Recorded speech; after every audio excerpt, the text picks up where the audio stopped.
Romanos, capítulo 12, leremos os versos de 9 a 15, diz assim a palavra de Deus. O amor seja não fingido. Aborrecei o mal e apegai-vos ao bem. Amai-vos cordialmente uns aos outros com amor fraternal, preferindo-vos em honra uns aos outros. Não sejais vagarosos no cuidado, sede fervorosos no espírito, servindo ao Senhor. Alegrai-vos na esperança, sede pacientes na tribulação, perseverai na oração, comunicai com os santos nas suas necessidades, segui a hospitalidade, abençoai aos que vos perseguem, abençoai, e não amaldiçoeis. Alegrai-vos com os que se alegram e chorai com os que choram. Oremos. Pai, eis aqui a palavra do Senhor. Eu quero pedir ao Senhor que essa palavra revelada, santa, inspirada pelo teu Santo Espírito, possa hoje ser um instrumento de transformação em nossas vidas, em nome de Jesus. Amém.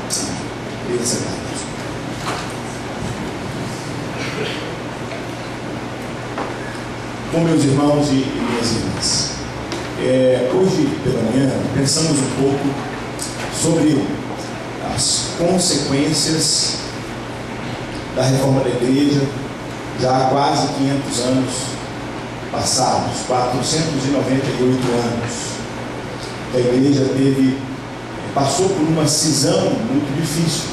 E às vezes temos uma ideia romantizada da reforma protestante. Não podemos ter uma ideia romantizada da reforma. A reforma foi um tempo de muita dor, de muita morte, de muita guerra. A Europa foi lacerada por conflitos, em vários estados-países da Europa. Muitos guerrearam, morreram pela fé e por intolerância, por não compreender o outro, não compreender a proposta do outro. E cá estamos nós hoje, lendo a igreja, como disse de manhã, uma igreja que nasce no propósito de Deus de se fazer presente na história da humanidade. Esse é o propósito maior da igreja, de ser corpo de Cristo, de fazer desse corpo imagem de Jesus. Nós, inclusive, estamos com uma série de sermões aí. Comecei domingo passado, domingo que vem retomo, sobre essa importância de sermos imagem de Jesus sobre essa terra, o que isso significa para nós. Mas hoje aqui à noite, nesse domingo da reforma, onde pensamos nessas consequências, e onde celebramos a vida, recebendo aí esses novos irmãos e irmãs. Daqui a pouquinho também temos a Eucaristia, a ceia do Senhor. Eu não posso deixar de pensar em uma consequência simples, muito simples, do Evangelho do ser humano. Muito simples. O Evangelho na Europa, na época da Reforma, trouxe reflexões profundíssimas. O homem começa a entender, que ele não precisa mais ficar calado, mudo, apenas se submetendo às respostas prontas que a igreja dava para ele. Que ele pensa, que ele raciocina e que ele pode sim buscar essas respostas de maneira honesta, sincera. E quando nós olhamos alguns dos reformadores, a gente pega a vida de João Calvino, a vida de Lutero, alguns pré-reformadores também. Nós pegamos John Hus, por exemplo, Savonarola e tantos outros que de alguma maneira já criticavam algumas posturas da igreja, como por exemplo, a autoridade de um líder único como infalível.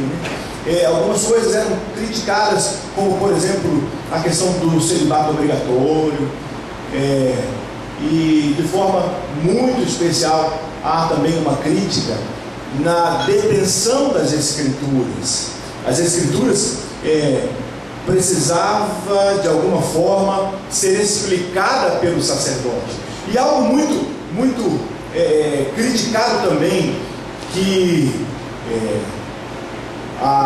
os que diziam, né, que fora da igreja romana não havia salvação.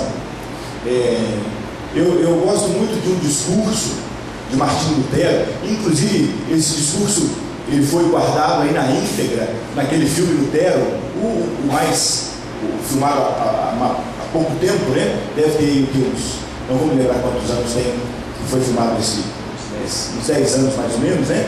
Mais ou menos isso.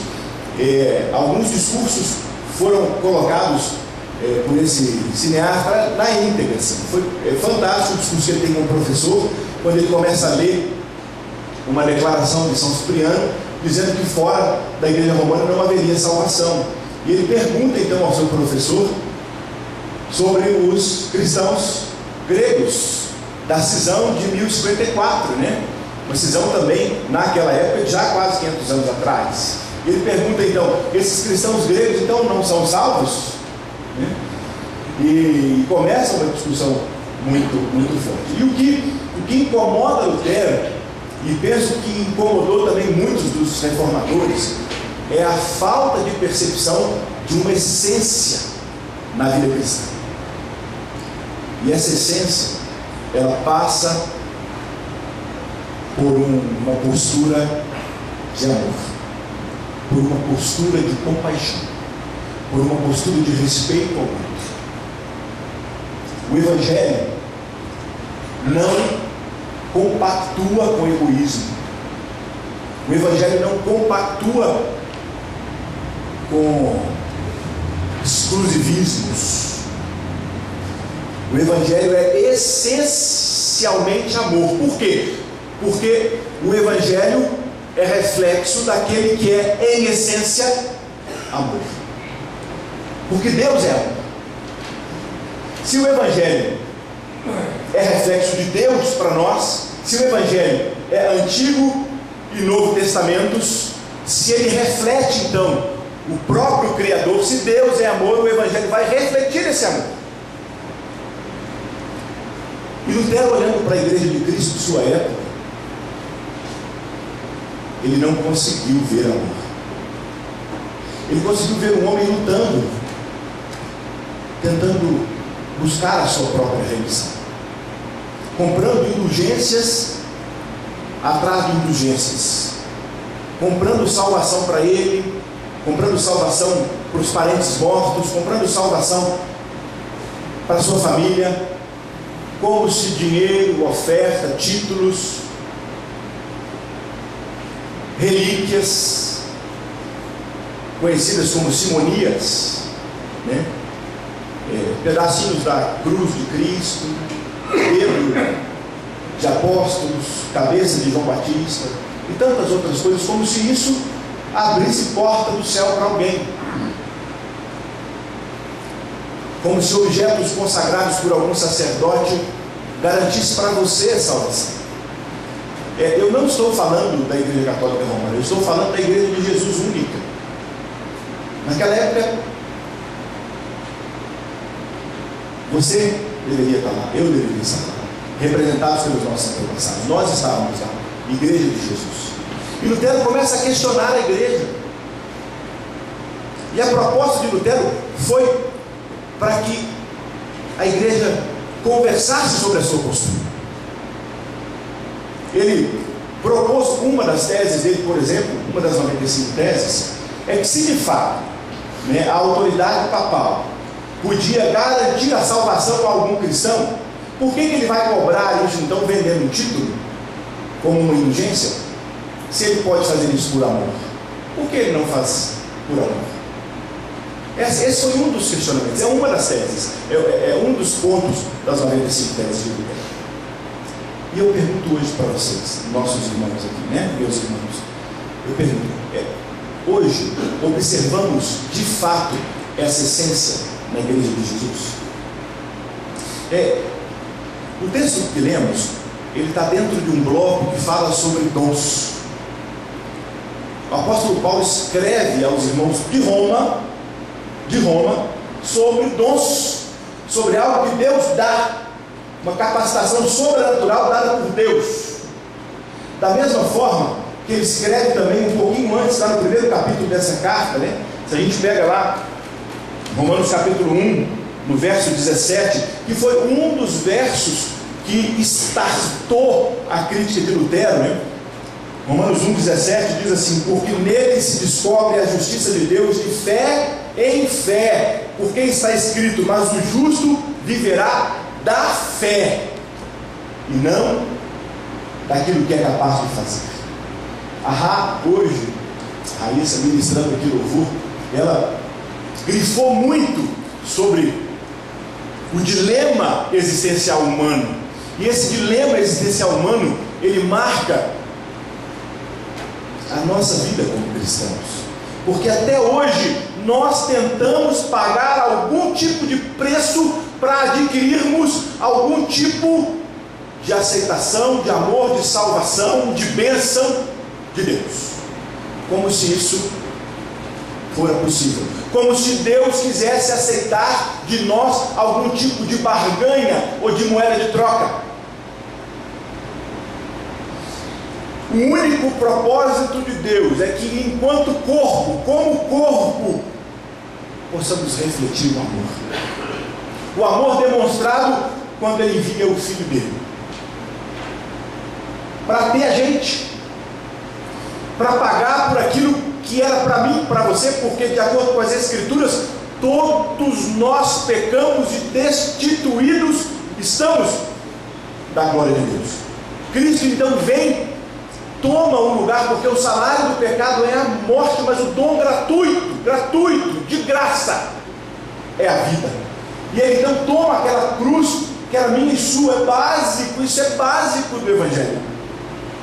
Mas nós queremos jogar o básico do Evangelho no lixo, e aí insistimos em querer pagar Deus de alguma forma, com alguma coisa que fazemos.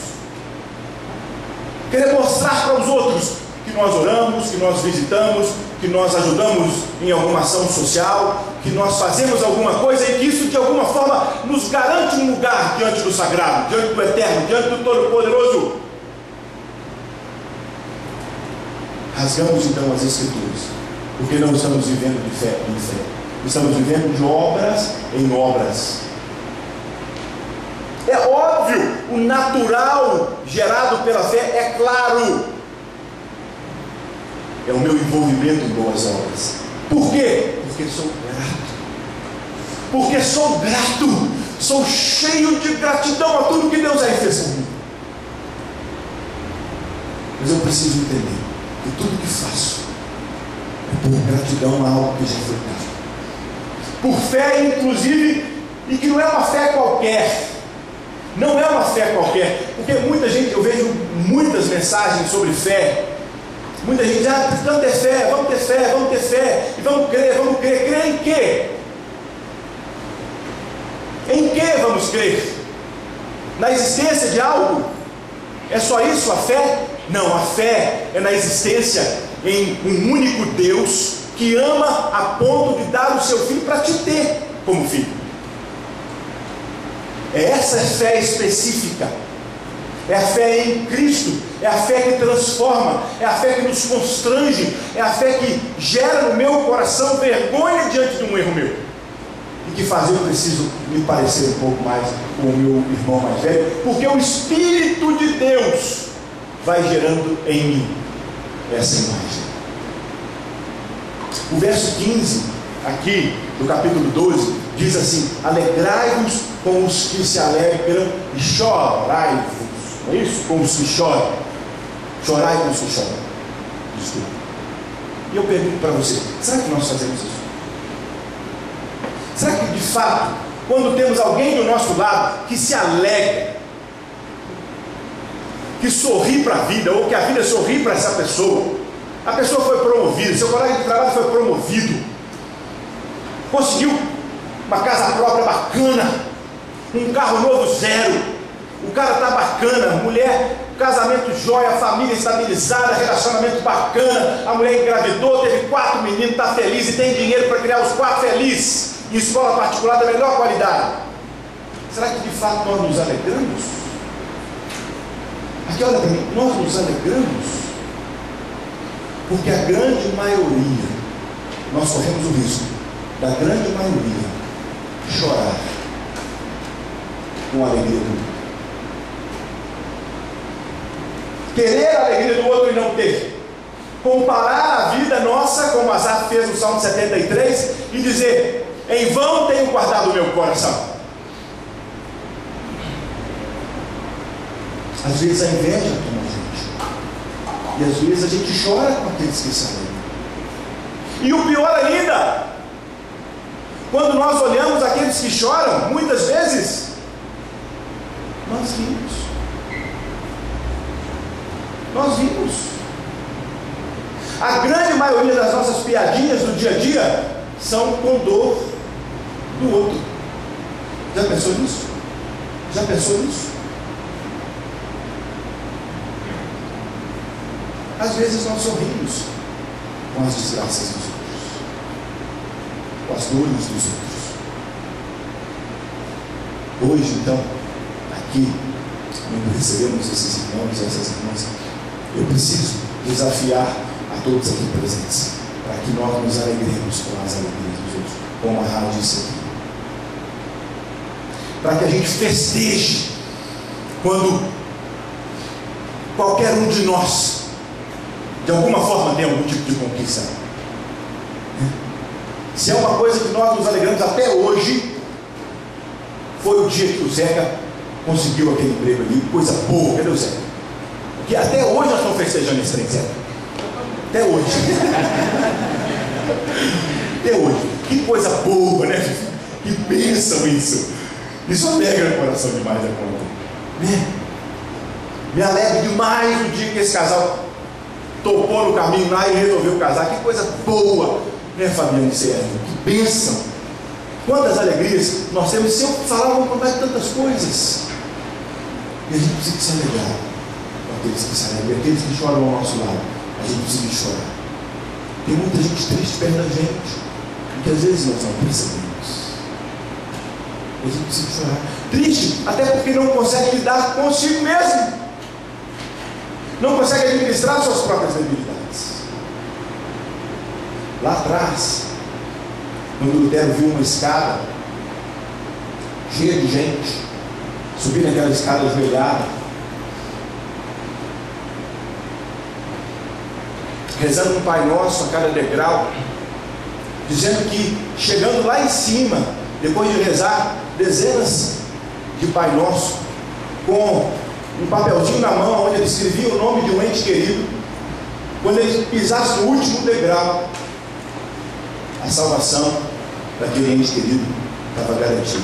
Aqui, deixa eu te dizer uma coisa: a igreja de Jesus hoje, ainda hoje, erra do mesmo jeito. Ainda nós temos no nosso meio hoje muitas coisas que refletem os erros do passado. E eu preciso dizer para vocês: nós precisamos de saúde na nossa espiritualidade. Eu preciso, em torno de mim, buscar saúde para ter uma espiritualidade saudável, né? Olhar para nós mesmos e percebermos o que em torno de nós está errado. Olhar aos nossos irmãos e ter uma relação boa com os nossos irmãos, aqui entendendo que existe o centro da fé: Deus Trino, Pai, Filho e Espírito Santo. É isso? Bíblia Sagrada. É isso? Eucaristia, o pão, o vinho. Não é assim? O batismo. Tá certo? Agora, para que a gente arranja tanta discussão, se quando eu vou para a ceia do Senhor, um pensa que a ceia é de um jeito, o outro pensa que a ceia é do outro? Aqui, gente, deixa eu dizer uma coisa: vamos para a ceia. Por que um usa um pouquinho de água, o outro usa um pouquinho mais, o outro quer usar mais água? Qual que é o problema da diferença da forma, da estética do batismo? Vamos respeitar a compreensão do outro. Vamos entender que temos um só batismo, um só Senhor, uma só fé, e uma só igreja. Hoje, queremos festejar a chegada desses irmãos, queremos festejar essa reforma constante, igreja reformada sempre se reformando, sem cisões, com unidade no meio da diversidade, cheio de amor. Porque sobretudo, como diz Agostinho, sobretudo, precisamos amar. Amemos então uns aos outros, porque nisso se conhece quem de fato serve ao Senhor. Quem ama tem Deus. Quem ama, quem perdoa, tem Deus. Amemos então uns aos outros, em nome de Jesus. Oremos, meus irmãos e minhas irmãs.